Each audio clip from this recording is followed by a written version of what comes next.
Buenos días. Buenos días. Estamos en la casa del Señor, el mejor lugar. Amén. Damos gracias a Dios por este día tan hermoso que nos ha hecho hoy y por la bendición de estar en este lugar. Yo siempre digo que estar en la casa del Señor es elegir estar en el mejor lugar. Y mientras usted y yo claramente tenemos otras responsabilidades y otras cosas que hacer, hemos destinado estas 2 horas para estar en este lugar, para acercarnos a su presencia, para conocer de Él, para adorarle. Y sin duda alguna estamos en el mejor lugar. Es un privilegio para mí compartir su palabra esta mañana. Y antes de empezar, no sé si usted está enterado, si lo ha visto por algún posteo en redes, pero hay una iniciativa global de algunos ministerios y denominaciones en el mundo de que el mes de mayo es el mes del evangelismo global. Y estas organizaciones nos han intentado recordar nuestro llamado de llevar el evangelio a toda criatura. Cada creyente, dice nuestro pastor, tiene que convertirse en un ¿qué? En un discípulo. Y el discípulo evangeliza, lleva el reino de Dios, comparte las buenas nuevas de salvación. Algunos de nosotros en algún momento alguien nos compartió ese mensaje. Y la iglesia no puede quedarse estática. No podemos, a veces pasan los días o los meses y no le compartimos el evangelio a alguien. Y esta iniciativa nos recuerda de que hacer iglesia significa compartir el evangelio. Que la iglesia toma sentido cuando usted y yo brillamos y somos una luz para el mundo, para compartir el evangelio, para compartir las buenas nuevas de salvación. Y yo decía en la mañana que usted y yo pudimos haber recibido el mensaje del evangelio porque alguien nos habló en algún momento en nuestra vida. Así sea de un altar, así sea uno a uno, pero alguien abrió su boca en algún momento para que usted conociera de Jesús.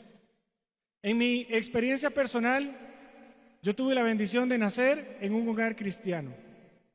Mis papás, cuando yo nací, ya conocían el evangelio. Y entonces yo crecí como aquella iglesia, algunos recordarán de la época de los 90s y 80s, de esas vigilias de toda la madrugada, que pasaba uno de las 10 de la noche hasta las 5 de la mañana ahí, ¿verdad? Bueno, yo pasaba en la silla durmiendo, pero los hermanos en la vigilia, o esos ayunos después de los cultos de mediodía que se quedaban hasta las 4 de la tarde y había culto también en la noche. Era otra generación, eran otros tiempos, pero yo crecí con eso. Entonces, ¿quién me habló a mí del evangelio? Bueno, mis papás. Pero la pregunta es, ¿quién le habló a mis papás? Y resulta que un día yo, averiguando, mi mamá me cuenta la historia de que ella trabajaba en una cosmética y una compañera de trabajo le presentó a Jesús. Y dice que cuando esta persona viene y le invita a la iglesia, a una iglesia que estaba en Faro del Caribe, ella va y conoce a Jesús ahí. Ella es novia de mi papá en ese momento. Ella le presenta el evangelio a mi papá y le presenta el evangelio a mi abuelita. Ellos se casan y tienen 2 hijos. Uno soy yo, claramente. Y nosotros nos casamos y tenemos nietos para ellos. Tienen 3 nietos. ¿Qué iba a pensar esta mujer cuando le habló a mi mamá por ahí el año 1980 de Jesús, que 34 años después, 44 años después, no sé, sus generaciones hoy, sus nietos, iban a ser impactados porque alguien se atrevió a hablar de Jesús? Porque la bendición del evangelio cruzó generaciones. Y esta persona que influyó a mi mamá al evangelio, sin quererlo, influyó a mi papá, a sus hijos y a sus nietos. Nunca sabremos con certeza el impacto que podemos tener en alguien, en una familia o en una generación cuando abrimos nuestra boca para hablar de Jesús. Es un efecto dominó que ojalá y no se pudiera controlar y que más gente llegara a conocer de la palabra a través de lo que alguien sembró. Y esta mañana yo quiero compartirle un mensaje en esta línea y lo titulé La mies sigue siendo mucha. Porque allá afuera todavía hay mucha gente que necesita escuchar de la palabra de Dios. Todavía hay mucha gente para la cual nosotros tenemos que ser una luz. Y así como la mies, esos campos de trigo están ahí llenos, afuera hay una generación que se está perdiendo sin conocer el Evangelio de Dios. Y nosotros somos los que tenemos que ser movidos en misericordia para compartir ese Evangelio. Quisiera que me pueda acompañar, por favor, a Mateo 9:35.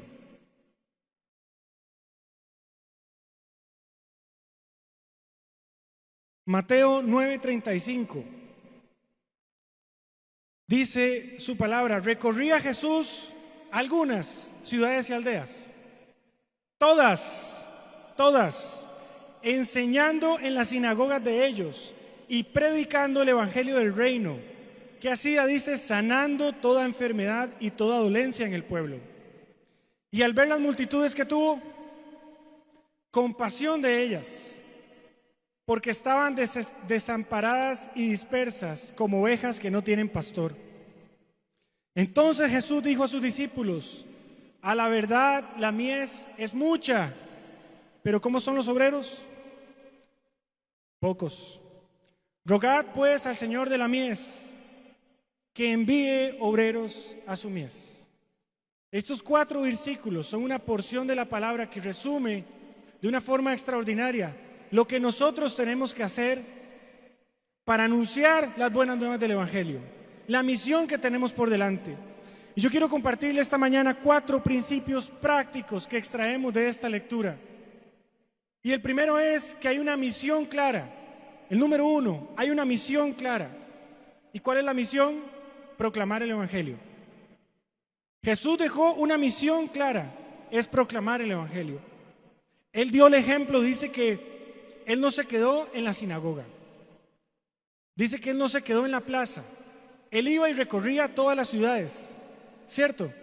Dice su palabra que Él iba hacia la multitud. La Biblia no habla de que Jesús se quedó en un solo lugar y que dijo que las multitudes vengan a mí. Nos dio el ejemplo de la gran comisión, ir a las multitudes. Él no esperó que la gente llegara a Él. Nuestra misión sigue estando clara. Tenemos que proclamar el Evangelio. Hay que anunciar esas buenas nuevas de salvación. No nos podemos detener, no nos podemos quedar, no podemos olvidarnos. La misión sigue siendo clara. Dice que Él iba a todos los pueblos y a todas las ciudades a predicar el Evangelio. Iba a hacer misión, iba a sanar, iba a liberar endemoniados. Decía en la mañana que está muy bien servir en un ministerio interno. Durante muchos años hay gente que sirve en ministerios de la música, que sirve como maestro de niños, que sirve como mujer, que sirve como diácono, como líder de ministerio. Y está bien servir en un ministerio interno porque es para el bien común, es para que la iglesia tenga una organización. Hoy nos decía el pastor Elmer que el equipo de producción está reclutando gente y hay dones y talentos que usted puede poner y debe poner al servicio de Dios. Eso es parte de hacer iglesia. Pero hay una consigna mayor, hay una misión mayor. ¿Y cuál es? Predicar el Evangelio. Decía en la mañana que Dios no nos va a llamar y nos va a decir: a ver, ¿cuántas veces tocaste un instrumento? Nos va a decir cuántas veces compartiste el Evangelio. Jesús, cuando buscó a sus discípulos, los motivó a ser pescadores de hombres.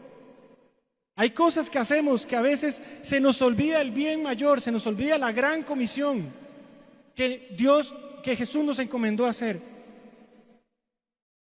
En la mañana decía que ¿por qué se llama la gran comisión? Mateo 28. Porque estamos comisionados como ejército del reino de los cielos a hacer algo grande. Es una gran comisión. La iglesia fue comisionada a hacer algo grande, no a hacer algo pequeño. ¿De qué tamaño es la comisión que tiene la iglesia? Del tamaño del planeta Tierra. Hay que llevar el Evangelio hasta lo último de la tierra. Eso significa el rincón más recóndito de la tierra e inhóspito de la tierra. Ahí tiene que llegar el Evangelio. Tiene que ser una cobertura total. Cuando el Ministerio de Misiones nos motiva todos los primeros domingos del año y nos da esos datos y nos dice la cantidad de millones de personas que se pierden sin Jesús, es porque en alguna parte de este planeta la palabra no ha llegado. Pero la misión es la misma hoy en día. Hay que proclamar el Evangelio porque tenemos una gran comisión. Ahora, ¿qué es lo que pasa? Que vivimos en una época de ocio, de diversión, de comodidad y de distracción. Yo recuerdo cuando yo crecía y era niño, en mi casa teníamos un televisor de 13 pulgadas, marca NEC, con unas antenas de conejo, ¿verdad?, que llegaban al cielo raso. Y entonces, literalmente el televisor tenía 13 botones, del 1 al 13.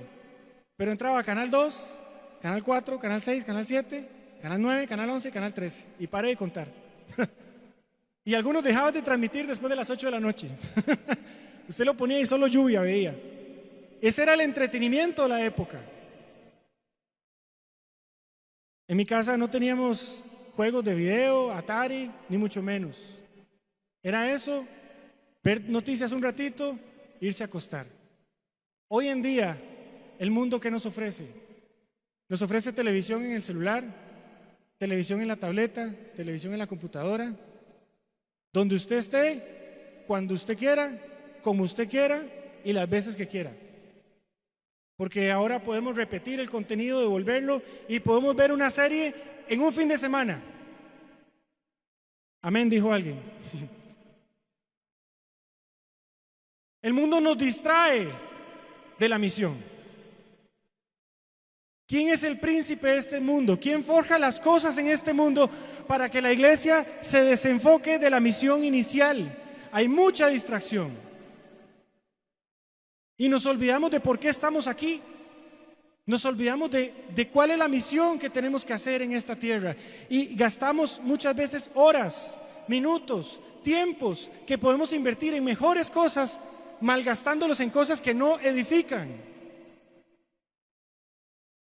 Porque el mundo nos distrae, nos desenfoca la mira. No debemos olvidar que caminamos entre la mies.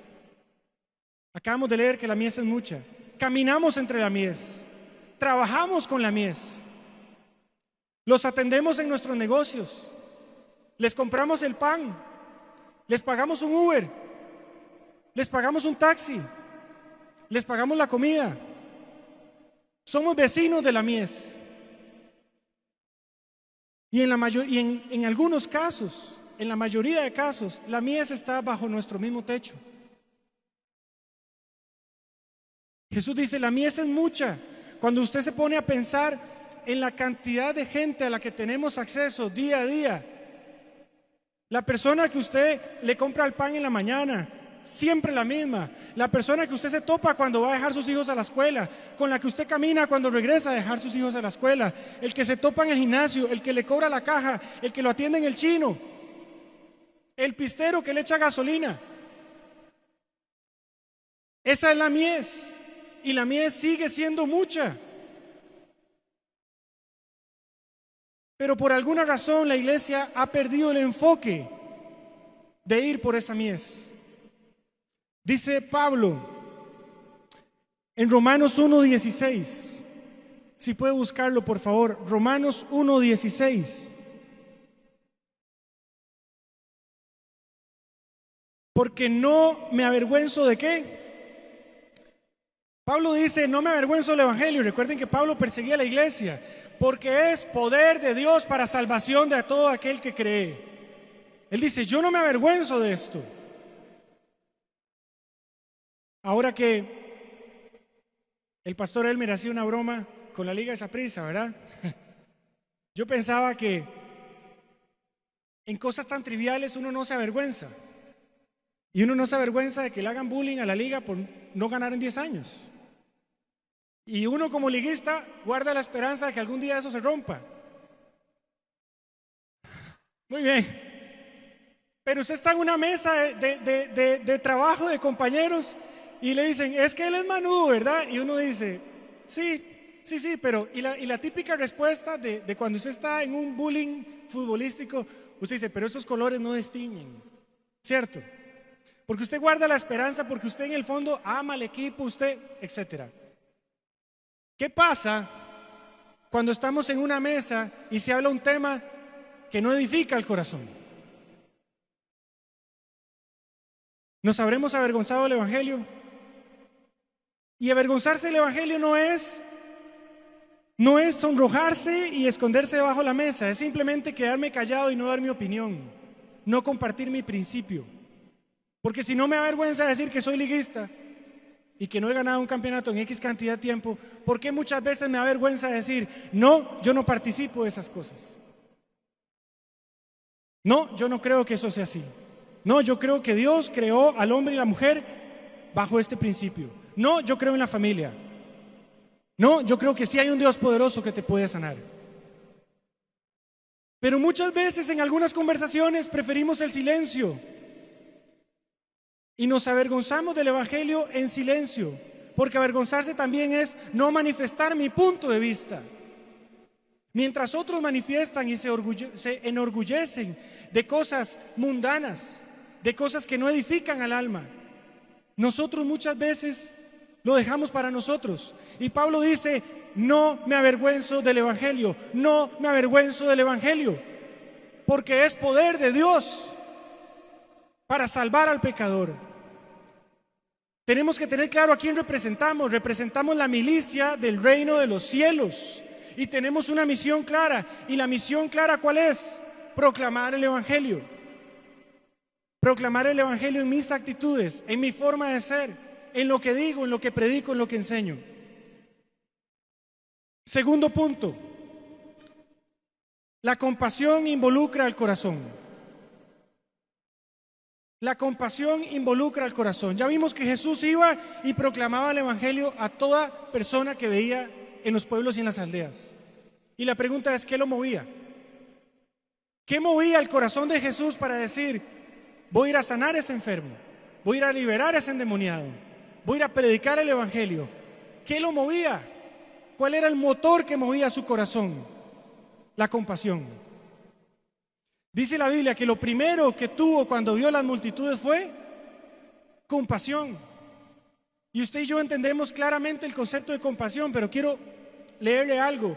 Dice que la compasión es un sentimiento de identificación ante los males de alguien. Yo me identifico con los males de alguien, y dice que es más intensa que la empatía. Es decir, yo puedo tener empatía con el hermano, pero mi corazón no está involucrado. Yo puedo entender que él tiene una necesidad, que está pasando algo, que está enfermo, que no es cristiano, el Evangelio no ha sido revelado, pero mi corazón no se involucra. Hasta ahí es la empatía. Dice que es la percepción y compenetración en el sufrimiento de otra persona. Yo me compenetro con ese sentimiento, con el sufrimiento de la otra persona. Me estoy movido a compasión. La compasión involucra al corazón. Es imposible tener compasión por alguien si el amor no está ahí. Si hablamos de compasión, hablamos de amor. Y si hablamos de amor, hablamos de corazón. ¿Qué tuvo Jesús por nosotros en la cruz? Compasión. El castigo de Él lo merecíamos nosotros. Nos vio antes de que naciéramos y tuvo compasión de nosotros y fue a la cruz para limpiar nuestros pecados. El precio que nosotros teníamos que pagar.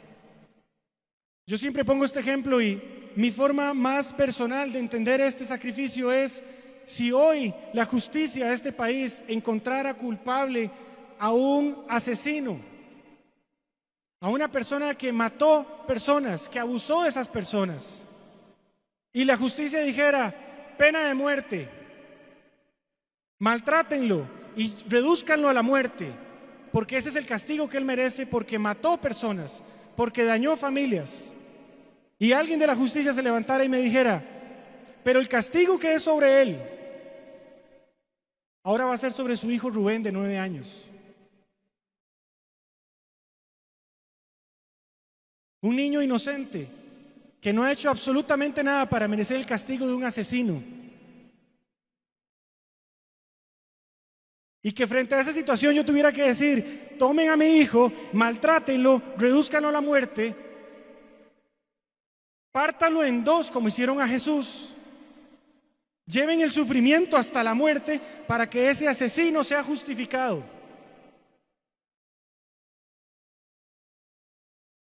Nunca lo haría. Pero el amor y la compasión de Dios fue tan grande, fue tan grande, que Él, el único hijo que tenía, igual que yo, lo entregó para que su propia creación lo maltratara, lo flagelara, lo partiera en dos, lo redujera hasta la muerte, lo secara como humano, para que el castigo que iba a ser sobre usted y sobre mí fuera sobre Él.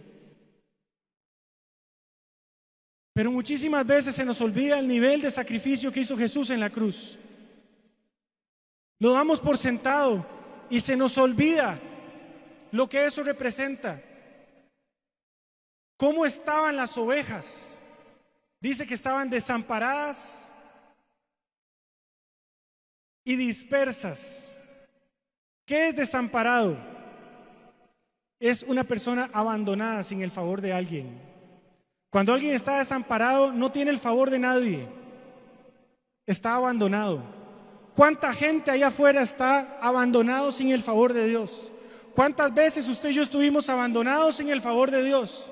Y hoy lo tenemos, y hoy estamos amparados, dice su palabra, bajo sus alas, seguros, cubiertos por sus alas. ¿Cuánta gente está dispersa? ¿Sabe qué quiere decir disperso? Es ese grupo de ovejas que una por allá, la otra por allá, la otra por allá, y no hay un pastor que las encamine y le diga: ovejas, es por aquí que hay que caminar. Esas ovejas están perdidas, cada uno creyendo en sus deseos carnales, dándole libertad a su carne y haciendo cosas que no tiene que hacer, cada una perdida.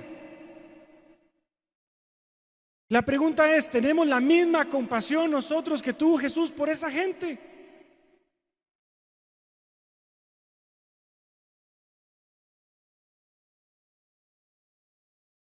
Si algo ha perdido la iglesia a través de los años, por distintas razones, es la compasión por los perdidos.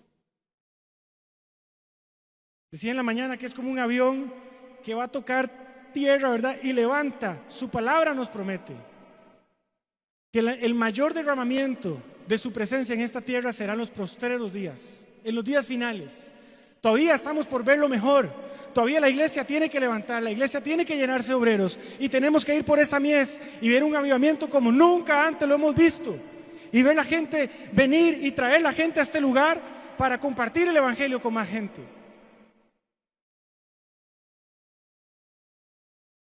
Mateo 9:13, por favor. Mateo 9:13 dice: id pues y aprended lo que significa. Esto lo dijo Jesús. ¿Qué quiere Jesús? Misericordia y no sacrificio, porque no he venido a llamar a justos, sino a pecadores al arrepentimiento. A veces estamos muy ocupados en lo que Dios puede hacer con nosotros, o en nuestra familia, o que Dios bendiga a nuestra familia, nuestro trabajo, nuestras cosas y nuestro círculo más cerrado. Nuestros servicios, si servimos en la iglesia, nuestro ministerio, y a veces hasta nos podemos molestar porque el pastor no me saludó, porque alguien no me vio, no me dieron el lugar que yo quería. Pero Jesús dice: yo no quiero sacrificio, yo no quiero lo que haces, yo quiero misericordia, y misericordia hacia lo que la gente es, no hacia lo que la gente hace. Quiero misericordia.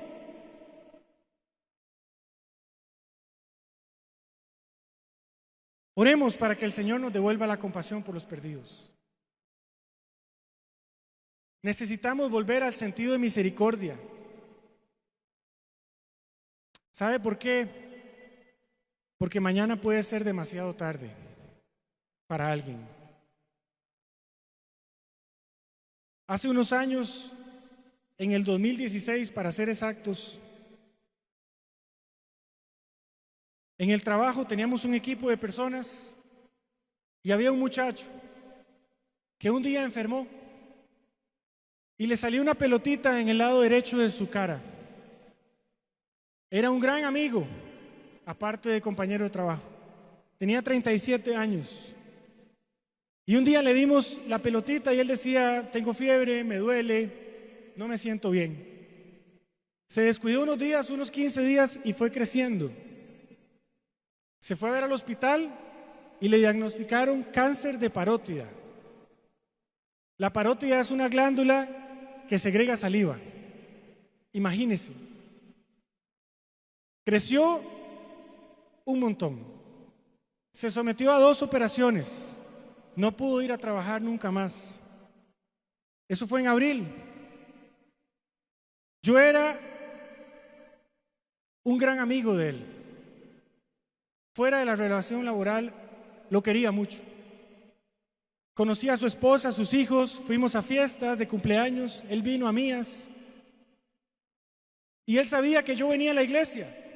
Escuche, él sabía que yo servía en la música en la iglesia. Y sabía que me congregaba en una iglesia, pero nunca tuve el valor de hablarle cara a cara del Evangelio, de confrontarlo a él con su realidad. En septiembre de ese mismo año, su condición empeora y después de 2 operaciones, quimioterapia y radioterapia, todo fue muy rápido. El cáncer se le va a los riñones y al pulmón. Y él está en una etapa terminal y un martes de septiembre yo siento la inquietud de ir a buscarlo al hospital. Sabía que su condición era crítica y que a veces lo sedaban y a veces estaba consciente. Y no me atreví. Busqué a alguien más que se quisiera atrever. Levanté el teléfono y con ese sentimiento que tenía en mi corazón, pero esa impotencia de hacerlo, llamé a mi papá. Y le dije a mi papá que mi amigo estaba muriendo, que ocupábamos ir a presentarle el Evangelio. Y sin saberlo me dio una de las lecciones más fuertes de mi vida, porque él no lo conocía, él no lo amaba como yo, él no lo quería, no tenía idea de quién era, más que una foto. No dudó un segundo y me dio una de las más grandes lecciones de mi vida y me dijo: vamos a orar por él, vamos a presentarle el Evangelio. Eso fue un martes. Fuimos el jueves en la tarde al Hospital San Juan de Dios. Él estaba en una condición crítica y pude ver cómo mi papá le presentó el Evangelio. Oramos por él, estuvimos ahí, hizo la oración de fe.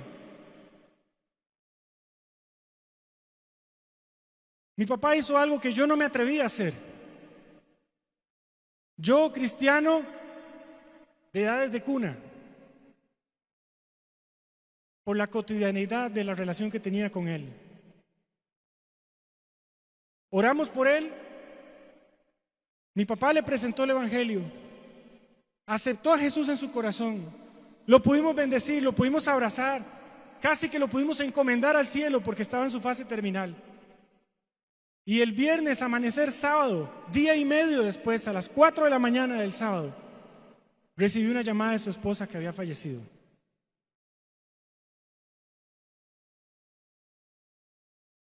Después de esa experiencia yo dije: Señor, nunca más me avergonzaré de predicar tu Evangelio.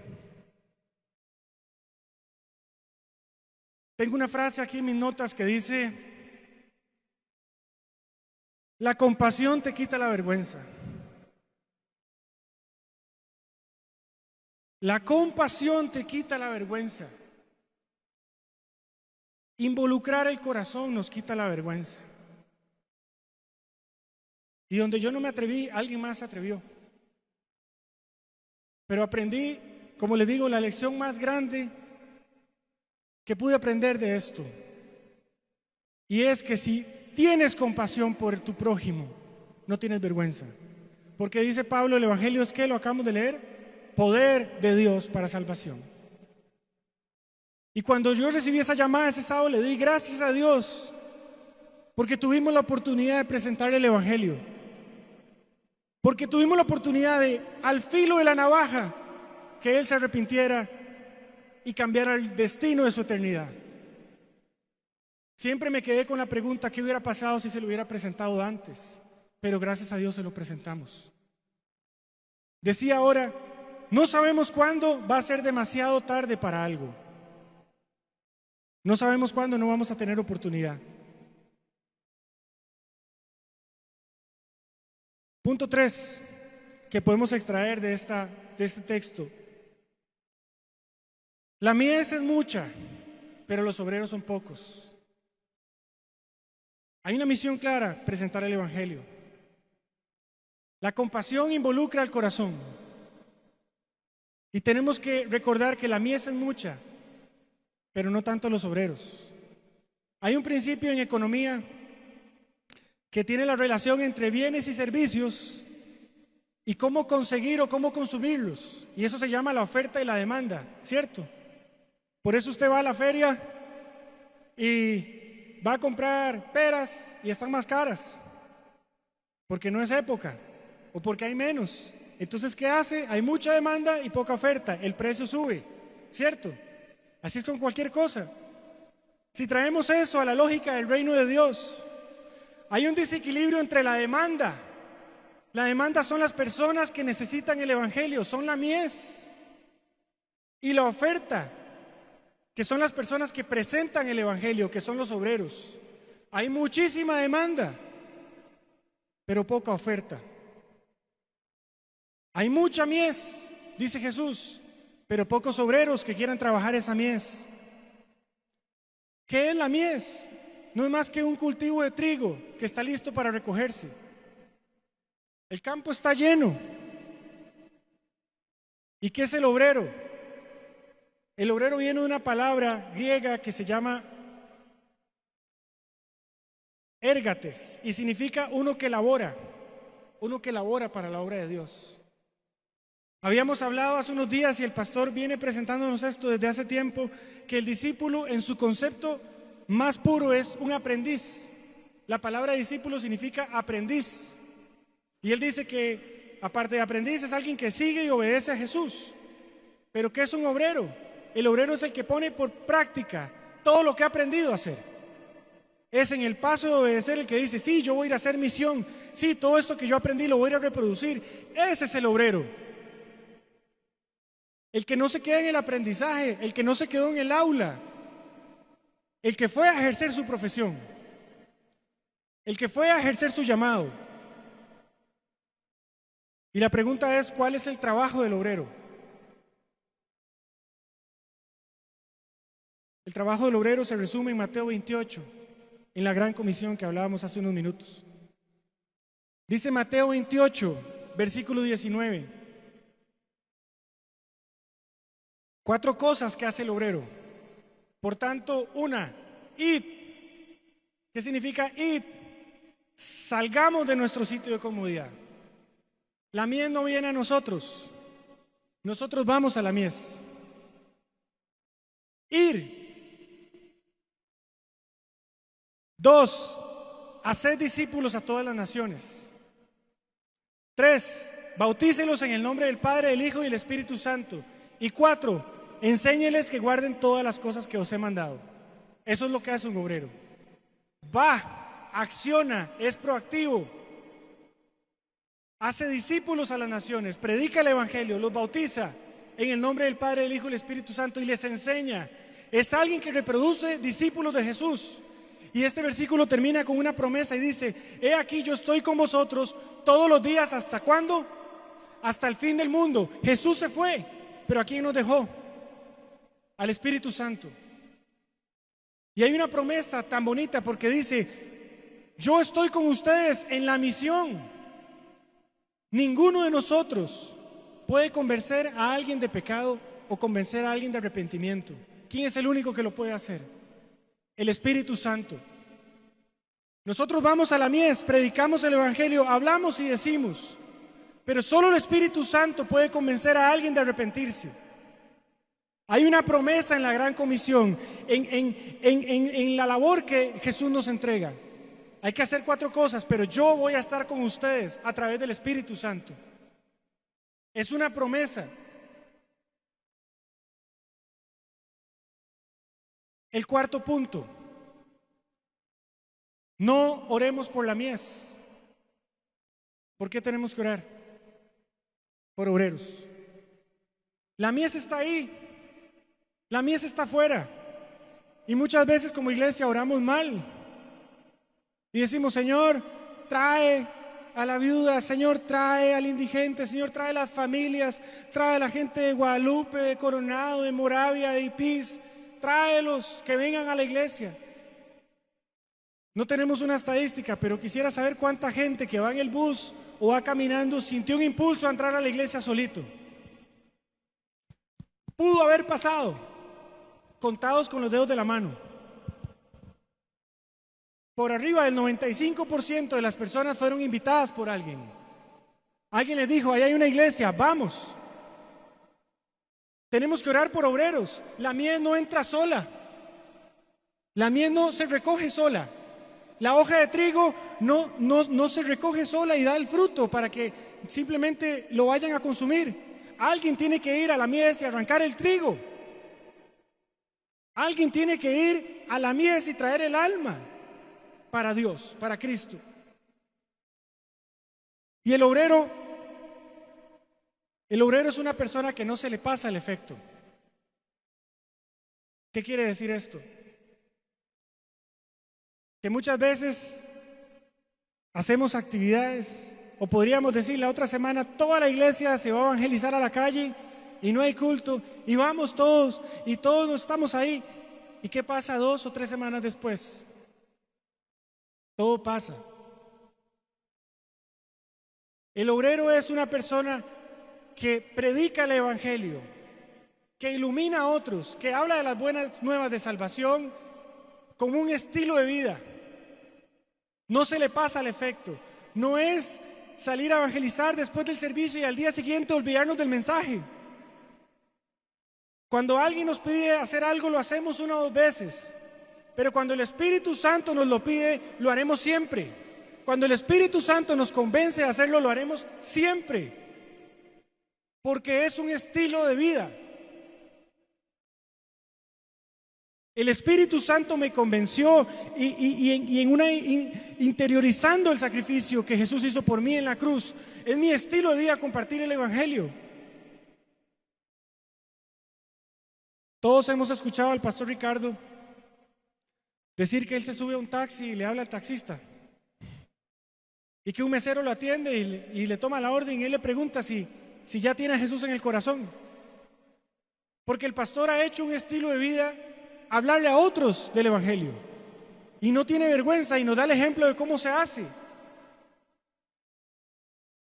Pero cuando nos ha faltado compasión a todos, porque yo preparaba este mensaje y decía, como hablaba al inicio, muchos de nosotros hemos podido servir en ministerios, en música, en puertas, en alabanza, como maestro, pero al final hay una misión mayor, hay algo mayor que tenemos que hacer. Y Jesús nos va a pedir cuenta de eso. ¿Qué hicimos? ¿Qué hemos hecho como obreros? ¿Qué hicimos de nuestra vida, de nuestro estilo de vida? A veces nos preocupamos más por muchas cosas que nos benefician a nosotros. Y Jesús dijo: el que quiere ser mi discípulo,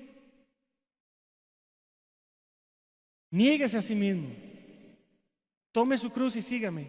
Es decir, no es primero mi misión personal, es primero la misión de Dios en mí. Y todo lo demás vendrá por añadidura, dice su palabra. Mi trabajo, mi estudio, mi economía, mi familia, mi esposo, mi esposa, mis hijos, todo eso vendrá por añadidura si yo hago primero la obra del reino de Dios y si yo busco primero el reino de Dios. Para terminar esta mañana,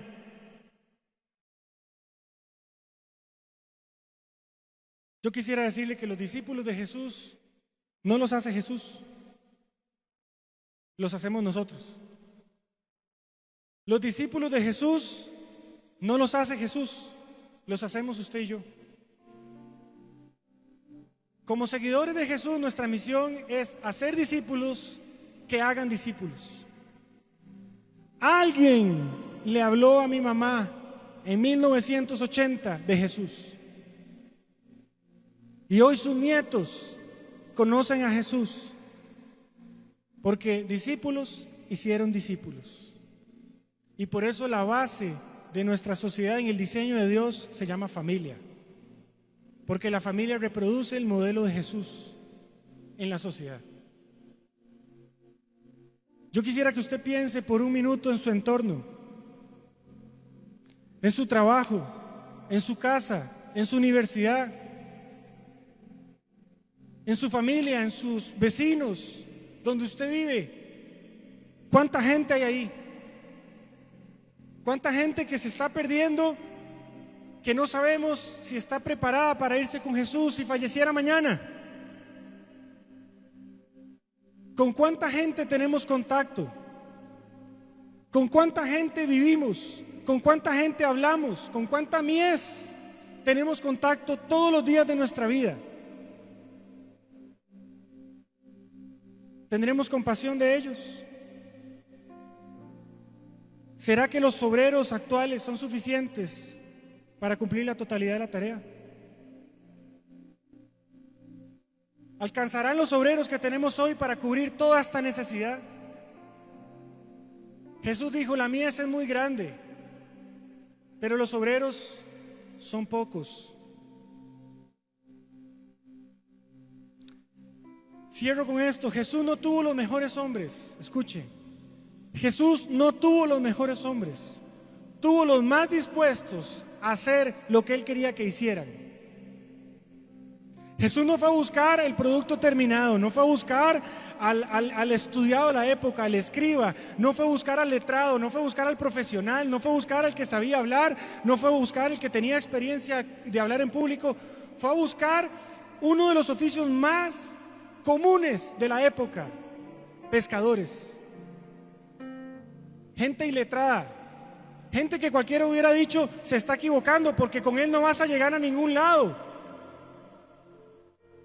Y si estuviera Jesús sentado en una silla recibiendo currículums, como cuando usted y yo vamos a un trabajo y nos dicen: traiga su hoja de vida, ¿verdad?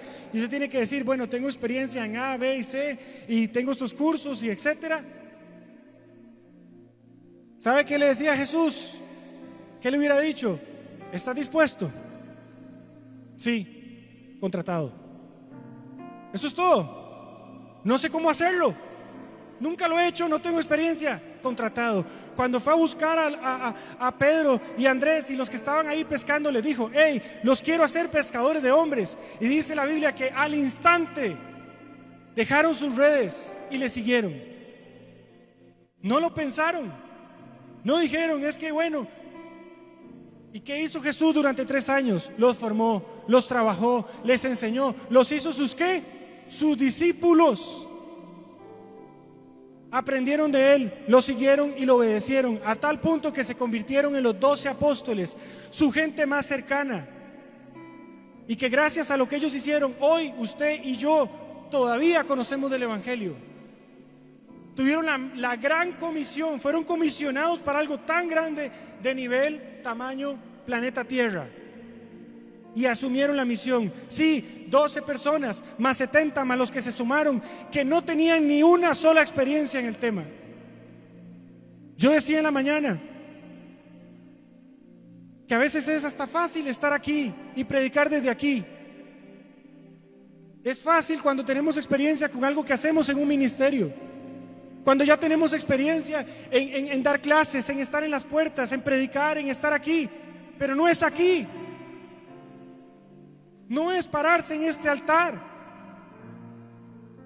La Biblia no dice: vayan por todo el mundo y prediquen desde altares y quédense ahí. Aquí se tiene que predicar porque esto es iglesia, pero allá afuera se tiene que predicar más. Pero el motor de la predicación real somos nosotros, cada uno de nosotros en nuestro entorno, en nuestra vida privada. con nuestro vecino, con nuestro amigo, con nuestro hermano. Esa es la verdadera predicación, no esta. Ese es el verdadero evangelio, el uno a uno, el ir y orar y poner manos y sanar enfermos y liberar demonios y ver la poderosa mano de Jesús haciendo milagros en este país. Es un movimiento, y el movimiento no es adentro, el movimiento es afuera.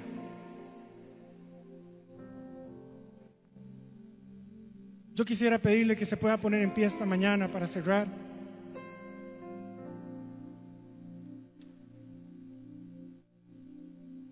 Que usted pueda cerrar sus ojos. Yo quiero hacerle una pregunta esta mañana. Una pregunta muy sencilla. ¿Quieres ser espectador o quieres ser protagonista de este desafío? ¿Quieres ser espectador o quieres ser protagonista? La mies sigue siendo mucha. La mies, ¿cómo sigue siendo? Mucha. Si usted quiere ser protagonista, yo quiero que levante sus manos conmigo, cierre sus ojos y le diga: Señor, quiero ser un obrero.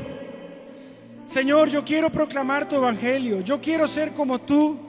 Yo quiero tener la compasión que tú tuviste. Yo quiero tener el corazón que tú tuviste. Yo quiero tener compasión por las almas perdidas. Quiero tener compasión por mi vecino, por mi familia, por mi hijo, por mi madre, por mi primo, por mi tío, por mi profesor, por mi compañero. Yo quiero ser un obrero, yo quiero ser una obrera. Quiero laborar en tu reino.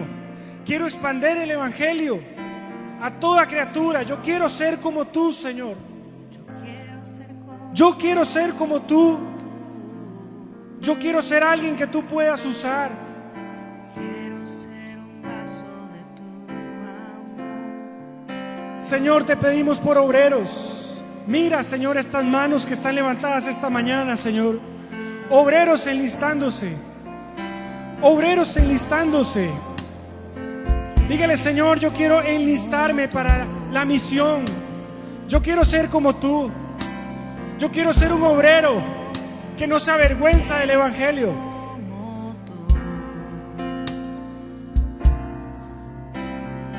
Quiero ser un vaso de tu amor.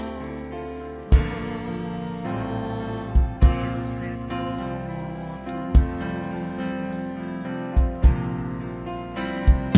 Yo quiero ser como tú. Vamos, dígaselo un minuto más. Yo quiero ser como tú. Yo quiero ser como tú. Quiero ser como tú. Quiero ser Un vaso de tu amor para tener compasión, para amar a los perdidos. Vamos, una última vez, fuerte. Dígale: Señor, quiero ser un obrero. Quiero ser como tú. Quiero ser como tú. Quiero tener tu compasión. Quiero tener tu amor. Quiero tener tu misericordia. No son sacrificios, es misericordia por el perdido. ser como tú. Gracias, Jesús. Quiero ser un vaso de tu amor. Quiero ser como tú. Mientras usted está ahí, quiero pedirle que baje sus manos. No pierda esta comunión y no quisiera perder el espacio. Si hay alguien en este lugar, escúcheme, que no tiene certeza de su salvación, alguien que dice: yo necesito ese Jesús del que han hablado.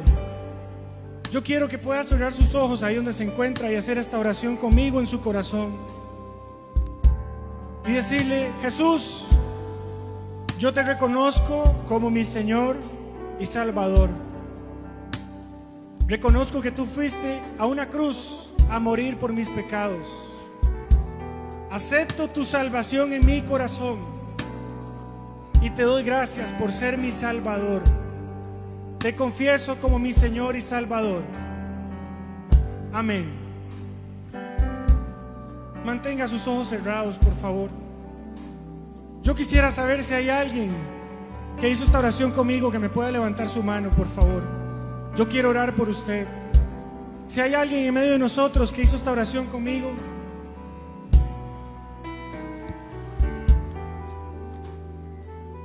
¿no hay?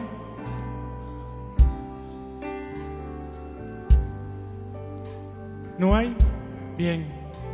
Hermano, quiero pedirle que levante sus manos para quedar despedidos esta mañana. Señor, yo bendigo a tu pueblo. Te doy gracias por lo que tú estás haciendo en esta iglesia, Señor. Bendecimos nuestra semana, bendecimos nuestra salida, nuestra entrada cada día.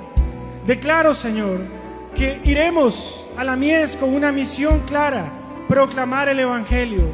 Que nuestro corazón se involucra con compasión hacia el perdido, Señor, y que tú haces de cada uno de nosotros un obrero.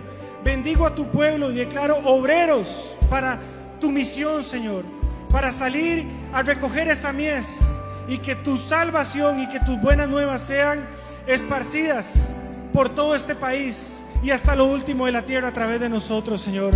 Bendecimos a tu pueblo, declaramos tu presencia, tu cobertura, tu ayuda y tu favor en todo lo que vamos a hacer esta semana, Jesús. En tu nombre, Señor, te adoramos, te damos la gloria, la honra y te bendecimos, Padre. Gracias. Amén y amén. Aleluya. Buenos días.